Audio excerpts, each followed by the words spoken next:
She called me on a Tuesday morning while I was still in my bathrobe, her voice low and carefully arranged in a way that didn't belong to Eleanor Hartwell at all. I was standing in the kitchen cradling a mug of coffee that had gone completely cold, watching the morning light come through the curtains in slow golden strips across the hardwood floor. And when the phone buzzed and I saw her name, I almost let it go to voicemail. I answered because I was the kind of woman who always answered. "Jane," she said, "don't water my plant tomorrow. Just come to me. Come alone, and don't bring Daniel." She hung up before I could ask a single question. I stood with the phone still pressed to my cheek, listening to the silence where her voice had been, and something in me, something small and instinctive and always just slightly too slow, told me that this was not a woman asking her daughter-in-law to skip a houseplant errand. It was a woman who had just moved her first piece onto a board I hadn't known we were playing on. What I didn't know then was that Eleanor had been planning this exact conversation for over 3 months, that there was a folder in her mahogany bureau, third drawer down beneath her reading glasses and her extra checkbooks, containing documents she and Daniel had been assembling together with the patient. Deliberate care of people who counted on me not finding out until it was already too late. I went to her house the next morning. I sat down at her dining table, and what I found there took the comfortable architecture of my life and brought it down so completely that I still sometimes feel the aftershock of it, like the echo of a demolition that happened in perfect silence. To understand what Eleanor's invitation meant to me, you have to understand what my life looked like in those months before that Tuesday call. Daniel and I had been married 4 years. We lived in the house I had inherited from my grandmother Ruth when I was 28, a pale yellow Victorian on Clover Street with a front porch wide enough for 2 rocking chairs and a garden that bloomed every spring exactly the way she had always made it bloom.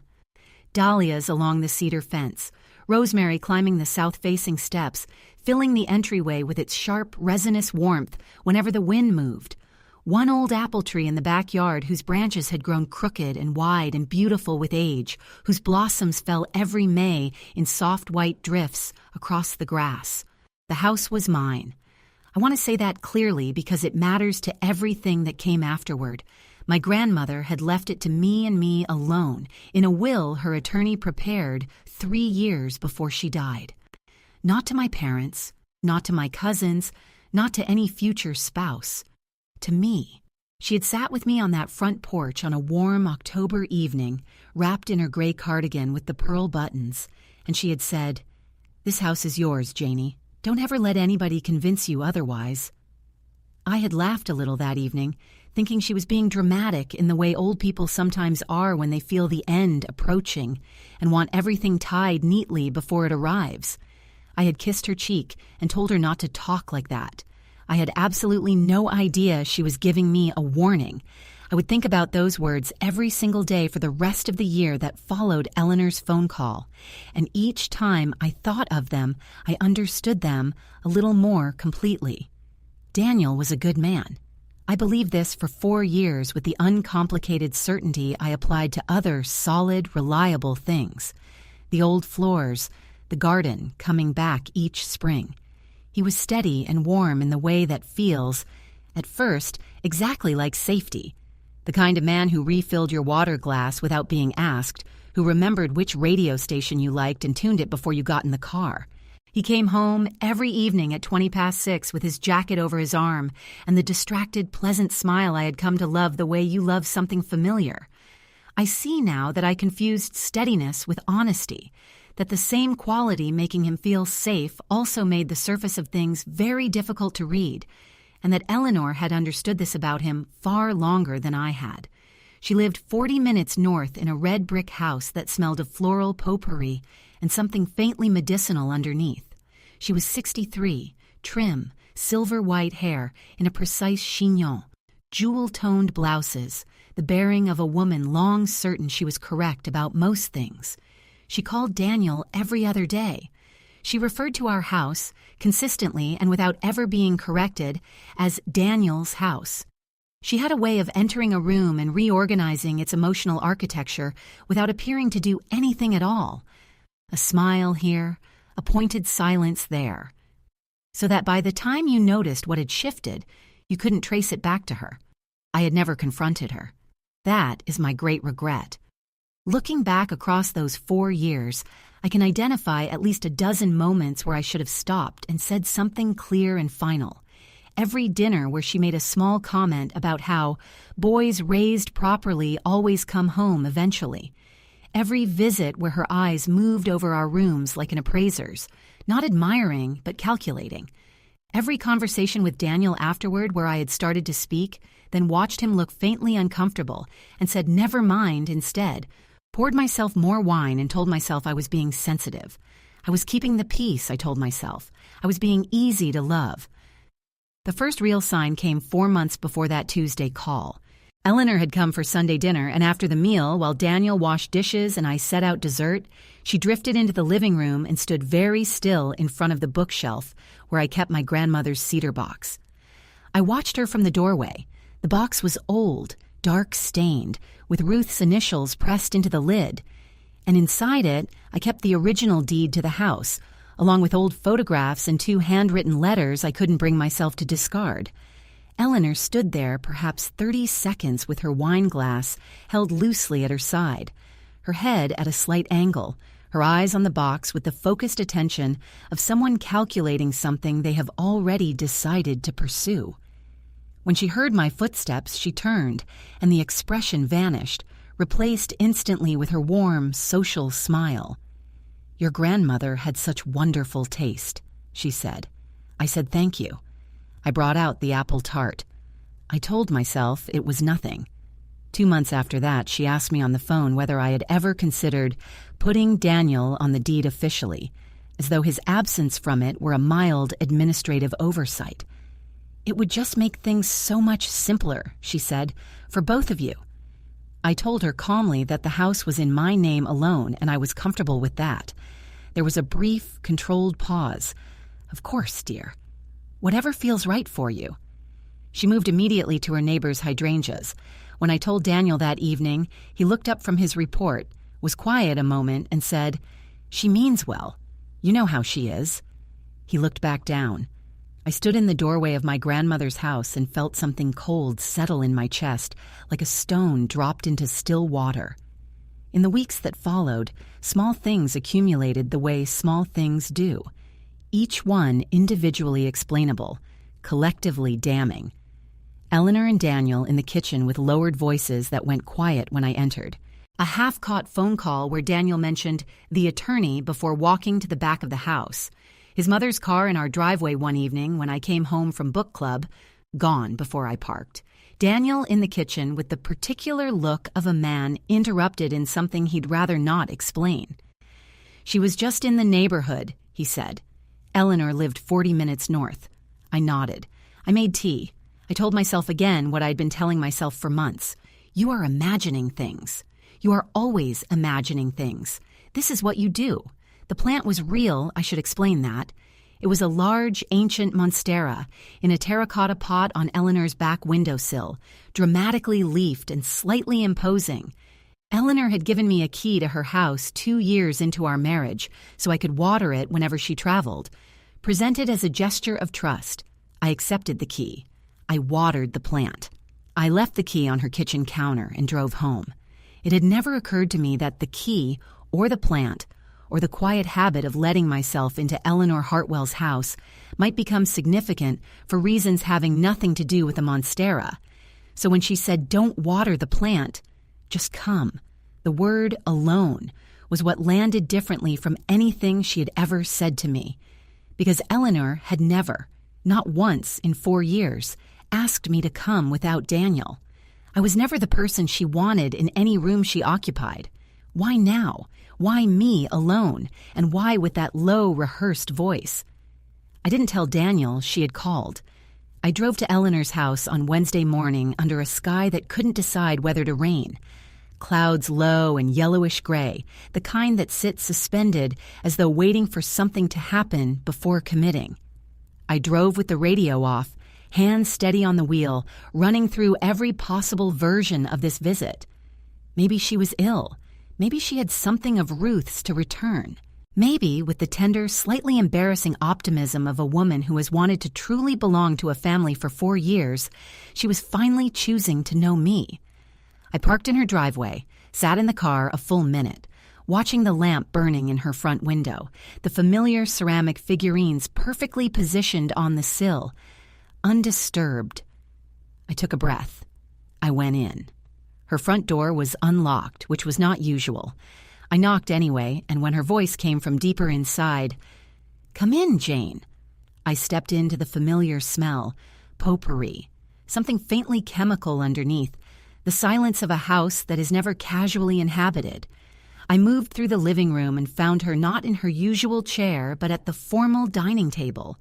Mahogany, reserved for Christmas and Thanksgiving, and conversations requiring an official setting. She was dressed carefully. Dusty rose blouse, pearl buttons, chignon without a strand out of place. In front of her lay several sheets of paper in a neat stack, with a pen placed precisely across the top. She looked up. She smiled. The measured, serene smile of a woman who already knows exactly how the conversation ends. "Jane," she said, "sit down." I sat. The chair was elegant and uncomfortable. The room smelled of fresh coffee I had not been offered. She pushed the papers toward me without a word of explanation, folded her hands on the table with the composed precision of someone who has rehearsed this gesture for weeks, and said, "I think it's time we had an honest conversation." I looked at the papers. The top sheet was legal. I could identify that before reading a single word, the precise formatting, the dense columns of text, the signature line at the bottom, the notary seal in the corner. My name appeared near the top in bold. Property transfer agreement. Current owner. I read the address. My address. 14 Clover Street. I turned to the second page. My hands were very still on the table. The room was very quiet. At the bottom of the second page, in the slot where a witness would sign, there was already a signature. Written in the clean, confident cursive I recognized instantly, with a certainty that felt like cold water poured slowly down my spine. It was Eleanor's. She had already signed. As notarial witness, the only signature missing from this document was mine. I looked up from the page. I looked at Eleanor Hartwell with her folded hands and her serenity and her pearl buttons, and I felt the room do something rooms are not supposed to do. Felt the floor become briefly uncertain. Felt the specific dizziness that belongs not to the body, but to the moment when the mind is trying to absorb a truth too large for the architecture of what it believed before. My pulse was loud in my ears. The refrigerator hummed in the kitchen. The clock ticked on the wall. The woman across from me watched my face with the focused attention of someone who has waited a very long time for this exact moment. "I don't understand," I said. My voice was almost steady. Almost. Eleanor's smile didn't change. She reached across and turned the document so the signature page faced me more directly, tapped it once with one manicured finger, and said in the perfectly modulated tone of a woman offering the sensible option before the difficult one, "I think you do, Jane. I think, if you're honest with yourself, you understand quite a lot of it already."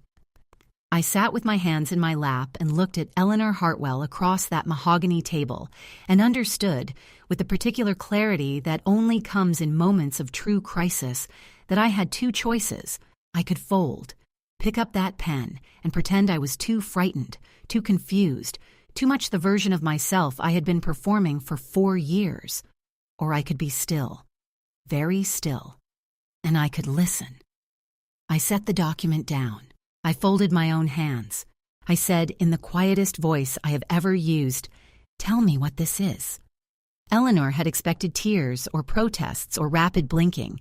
She had not expected stillness. Something shifted fractionally in her expression, not enough to call surprise, but enough to notice. She recovered immediately with the smooth, frictionless ease of a woman who has spent a lifetime managing other people's reactions. "This," she said, "is the document that makes things right. For Daniel, for the family, for the house your grandmother built, which deserves to be held by a family, not by one person who could at any moment decide to sell it or walk away from this marriage and take it with her. She paused. I'm not your enemy, Jane. I'm trying to protect what matters. You're trying to put my house in your son's name, I said. Those are not the same thing. Her stillness became something harder, the way a polished stone reveals its actual mineral nature in direct light. She reached beneath the stack of papers and produced a second document, which she laid on the table with the same deliberate precision. This is already executed, she said. Daniel signed it 3 weeks ago. I looked at the second document. It was a financial power of attorney. It named Eleanor as Daniel's authorized agent for all property and financial decisions. It was dated, notarized, and bore Daniel's signature at the bottom. His handwriting, unmistakably his, the slight leftward lean I had watched him produce 1,000 times on birthday cards and grocery lists. My stomach moved in a way that had nothing to do with hunger. The refrigerator hummed. The clock ticked. The world continued functioning with absolute indifference to the fact that it was ending. He signed this, I said. It was not a question. 3 weeks ago, he was very willing, Jane. I want you to understand that. This wasn't something I forced. He came to me. She picked up her coffee cup, took a small, unhurried sip, set it down with a soft, precise sound.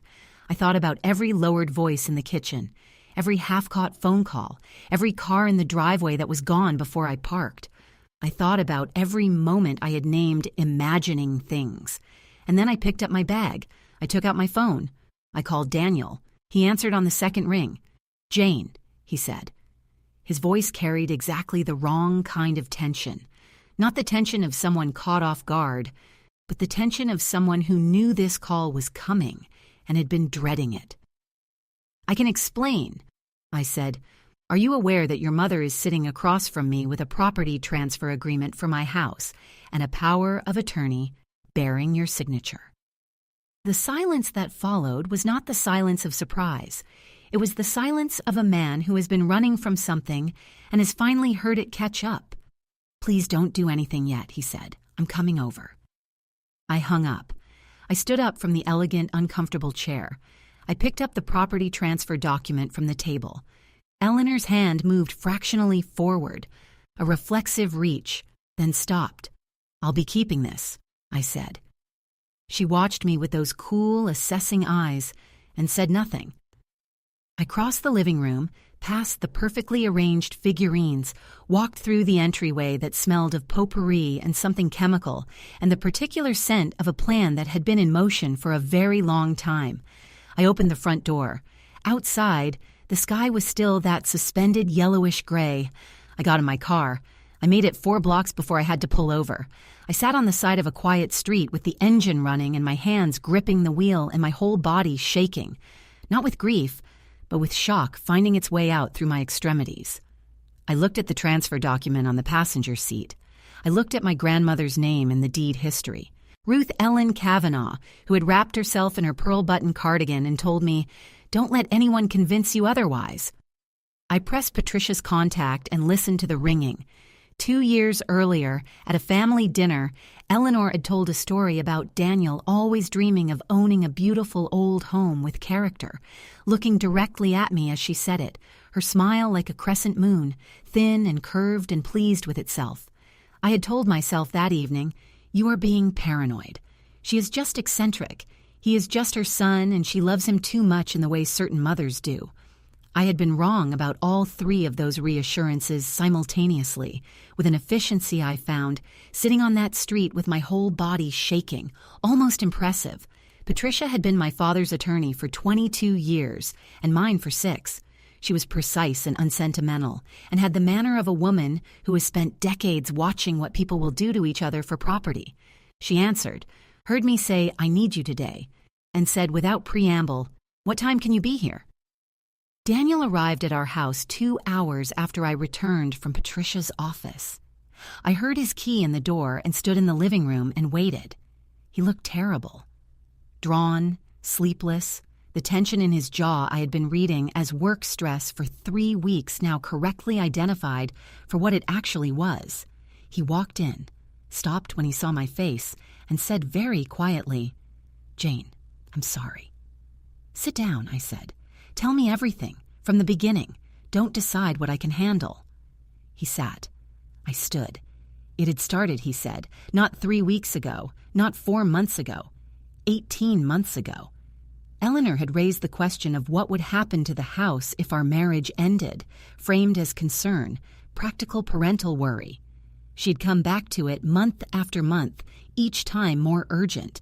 Jane might leave. Jane had no legal obligation to Daniel. Wasn't it reasonable, she asked, for him to have some protection? And Daniel had listened, and Daniel had agreed. He told himself it was a precaution. He told himself nothing would happen. He told himself I would never find out. I stood in my grandmother's living room listening to my husband describe 18 months of cooperation in a plan to remove the legal ground from under my feet, and I felt something happen inside me that I had not felt before. Not cold dread, not trembling shock, but something clean and absolute, like a wire stretched past its limit. It simply stops. I heard him say, I didn't think she'd actually file the documents, and I should have told her to stop, and I know this looks terrible.